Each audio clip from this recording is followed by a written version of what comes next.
Good morning Modi ji. जैसा कि मैंने कहा कि मैं एक रोज़ वीडियो जो है आपके नाम एड्रेस करूंगा, उसी सिलसिले में ये श्रृंखला है। एक इंसिडेंट में महाभारत के आपको सुनाऊंगा और उम्मीद करूंगा कि उस इंसिडेंट पे आप अमल करें।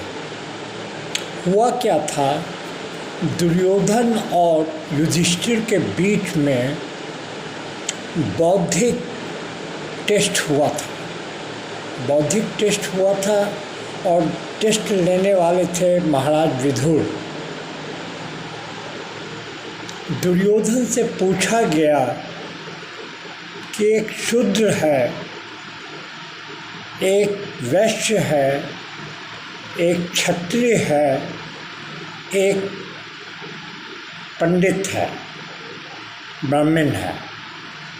इन चारों ने एक प्रकार की सजा की है, यानी किसी पड़ोसी के यहाँ से 200 रुपये 400 रुपये उठाया है। विदुर ने दुर्योधन से पूछा कि इसकी क्या सज़ा होनी चाहिए इन चारों की। तो उन्होंने जवाब दिया, माइनर फॉल्ट है 200-400 रुपये का, तो इन लोगों को 1 महीने का कारावास चारों को दे देना चाहिए। युधिष्ठिर से पूछा गया कि आपका क्या जवाब है। शूद्र ने भी वही चोरी की, वैश्य ने भी वही चोरी की, क्षत्रिय ने भी वही चोरी की और ब्राह्मण ने भी वही चोरी की। तो आप सज़ा किस प्रकार डिटरमाइन करेंगे। दुर्योधन जी का जवाब है 1 महीने चारों को जेल दे दो। युधिष्ठिर ने जवाब दिया कि शूद्र को 1 साल की सज़ा होनी चाहिए, 1 महीने की सज़ा होनी चाहिए, वैश्य को 2 महीने की सज़ा होनी चाहिए, क्षत्रिय को 4 महीने की सज़ा होनी चाहिए और ब्राह्मण को 8 महीने की सज़ा होनी चाहिए। जब उनसे पूछा क्या क्यों, जब ये मामला 200 रुपये का चोरी का है और चारों एक ही प्रकार की चोरी की है, तो आपने ऐसा सज़ा क्यों दिया। उनका जवाब था, समाज के प्रति जिम्मेदारी जो है शूद्र का सबसे कम है। उनसे उम्मीद कर सकते हैं वो चोरी करेगा। वैश्य की जिम्मेदारी समाज में उसका दुगुना है। वैश्य अगर ना रहेगा तो ये दुनिया तो रहेगी ही नहीं, पैसे पे ही दुनिया टिका हुआ है। तो चूँकि उसकी जिम्मेदारी समाज के प्रति दुगुनी है, इसलिए उसकी सज़ा 2 महीने। रही बात क्षत्रिय की, क्षत्रिय को क्यों 4 महीना मिलना चाहिए, तो उन्होंने कहा क्षत्रिय की जिम्मेदारी जो है समाज में एक शूद्र के मुकाबले 4 गुना ज़्यादा है, इसलिए उसे 4 महीने की सज़ा होगी। रही बात ब्राह्मण को क्यों 8 महीने की सज़ा सुनाई तुमने युधिष्ठिर। तो उन्होंने बताया कि ब्राह्मण की जिम्मेदारी समाज को निर्देश देने का 8 गुना है एक शूद्र के मुकाबले। इसलिए चोरी सिर्फ 200 रुपये की हुई थी, लेकिन ब्राह्मण को सज़ा 8 महीने का मिलना चाहिए।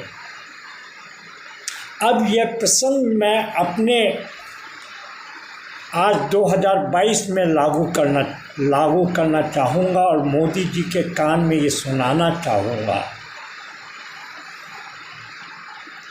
I don't remember the exact percentage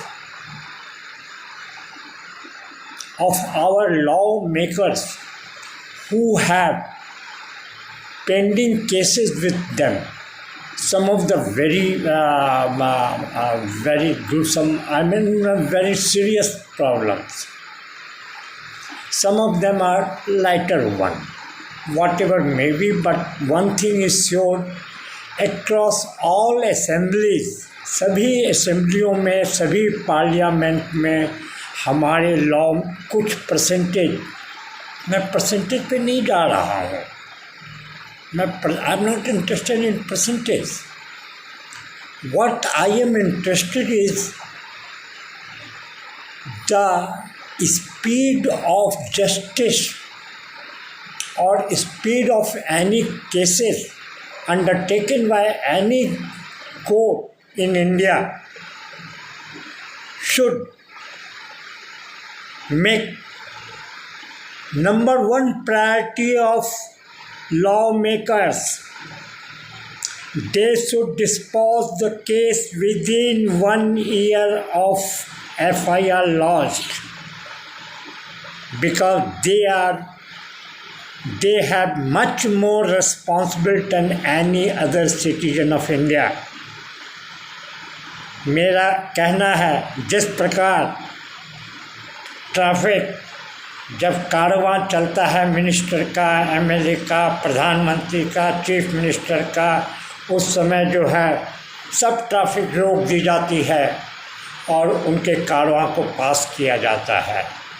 उसी प्रकार सब केसेस रुक जाएगी कोर्ट में और एक साल 6 महीना, मैं जानकार नहीं हूँ उतना भाई, लेकिन इतना चाहता हूँ कि ये केसेस जो डिस्पोज, अगर किसी लॉ मेकर के अगेंस्ट कोई FIR लॉज हो गया है तो that should be the number one priority of any agency and they should dispose of within a time limit. जिंदगी गुजर जाएगी. हमारे केस में अब ये बोलना कि करप्शन नहीं है, हम लोग धोखा दे सकते हैं और ज़्यादातर लोग हम लोग धोखा ही दे रहे हैं अपने आप को. हम लोगों ने अपने आप को धोखा ही दिया है और कुछ नहीं किया है. लेकिन चूँकि असेंबली और पार्लियामेंट हमारे देश का सर्वोच्च अथॉरिटी है, लॉ मेकर्स हैं वो लोग, और उनके नाम पे अगर कोई केस होता है तो उसको लंबित करना जो है ये डेमोक्रेसी के विरुद्ध है. आप हर एक केस, हर कोर्ट में रेप, बलात्कार, arson, right, what ever it may be, let it stop. Let the case be completed for MLA and MPs within a certain time period, 6 months, 1 month, 1 year, 1.5 year and whatsoever. और हम उस महाभारत के, जिसको हम लोग विश्व गुरु बोलते हैं ना, वो एक्शन लीजिए प्रधानमंत्री जी. पूरे भारत को ठग बनाइएगा. मैं घमंड नहीं करूँगा, घमंड अच्छी बात नहीं है, लेकिन मैं जानता हूँ कि कैसे क्या हो सकता है भारत देश को अगर कोई सुधारना चाहता है तो. प्रॉब्लम ये है, ना यहाँ का वोटर सुधारना चाहता है और ना यहाँ का लॉ मेकर चुराना चाहता है. प्रॉब्लम ये है कि जैसा वोटर होगा वैसा लीडर होगा, जैसा लीडर होगा वैसा वोटर होगा. इस सर्किल से बाहर निकले.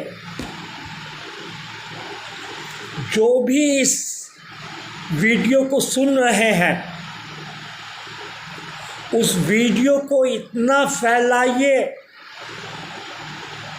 कि एसोसिएशन ऑफ डेमोक्रेटिक राइट्स इस मुद्दे को उठावे,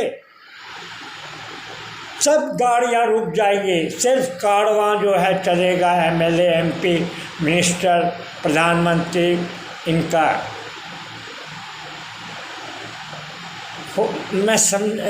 मुझे नहीं पता कि आप कितना समझे या नहीं समझे, लेकिन समझ गए होंगे कि मैं क्या चाहता हूँ। अगर एपी मंडल ने किसी का मर्डर किया है, no problem, let it take its own course, 5 साल, 10 साल, 20 साल, जो साल।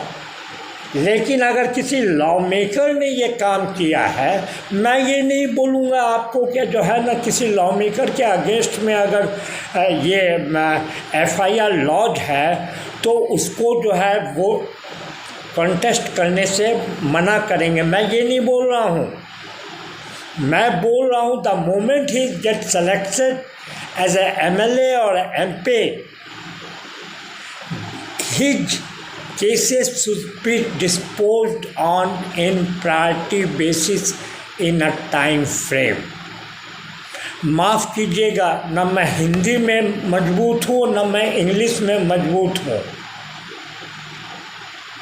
इसलिए बीच बीच में इंग्लिश भी बोल देता हूँ और हिंदी भी बोल देता हूँ, दोनों मेरा कमज़ोर है। लेकिन मैं समझा पाया। काइंडली मेरा आप लोगों से निवेदन है, इस देश के देशवासियों से, भारत नहीं मरेगा, कोई देश नहीं मरता है, पृथ्वी पर रहती है, लेकिन सरकार याद रखी जाती है, सरकारें याद रखी जाती है। औरंगजेब ने क्या किया, सम्राट अशोक ने क्या किया, अकबर ने क्या किया, मोदी जी ने क्या किया, ये सब याद रखी जाएगी। आप रहेंगे नहीं, हम रहेंगे नहीं, लेकिन ऐसा होगा कि हमारे आने वाले जनरेशन थूकेंगे मोदी जैसे लोगों पे, सम्राट अशोक जैसे लोगों पे जो है माला अर्पण होगा। 2500 साल निकल गए हैं सम्राट अशोक के, आज भी उनके जो है वो क्या बोलते हैं चक्र, उनको क्या बोलते हैं, 4 लाइन्स का जो स्टैचू है, आज भी हमारे देश के नोट पे छिपा रहता है। धन्यवाद मोदी जी, काइंडली। लेकिन एक बात मैं आपको बता दूं, मैं आपका बहुत बड़ा फ़ैन हूँ, मैं आपका बहुत बड़ा फ़ैन हूँ। जो टैलेंट आप में है, जो टैलेंट आप में है, किसी प्रधानमंत्री में नहीं हुआ था इस देश में। नेहरू जी से लेके नरसिम्हा राव से लेके इंदिरा गांधी से लेके राजीव गांधी से लेके जिसका भी नाम ले ले, लेकिन आपके जितना टैलेंट नहीं है किसी के पास। लेकिन दुर्भाग्य, रावण के पास भी टैलेंट था, सीता चुरा लाया। ये कैसा टैलेंट यार, उससे तो अच्छा है टैलेंट ना हो एपी मंडल की तरह। नहीं, क्या गलत बोल रहे हैं तो बोलिएगा, जूता उठा के मार भी दीजिए, मैं भी मोदी जी का बहुत बड़का भक्त हूँ। लेकिन नहीं, फ़र्क है। पोथी पढ़ भया, पंडित भया न कोई, 2.5 अक्षर प्रेम का पढ़े सु पंडित होए।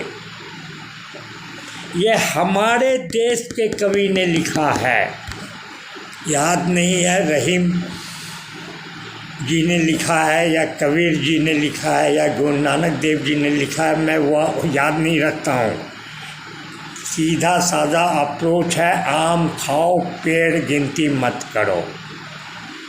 धन्यवाद प्रधानमंत्री जी, मुझे तो कोई उम्मीद नहीं है कि आप मेरे इस सजेशन पे अमल करेंगे, मैं अपना फ्रस्ट्रेशन निकाल सकता हूँ, इतना तो कर सकता हूँ ना। इतना तो अधिकार हमारा संविधान दिया है। धन्यवाद प्रधानमंत्री जी।